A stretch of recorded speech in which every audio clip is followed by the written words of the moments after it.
Węgiel. Co robicie i dlaczego symbol flagi jest wycięty w okrąg? Lázadok. Co? Igen, hallottál, lázadok.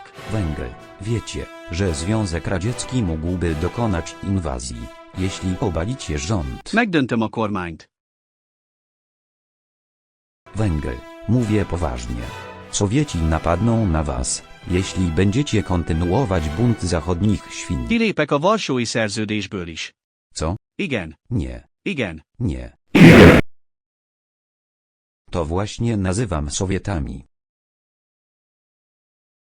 Hogyan fogja hívni a szovjeteket, amikor Varsó 858,7 kilométerre van autóval? Ezúttal nem a Szovjetunió.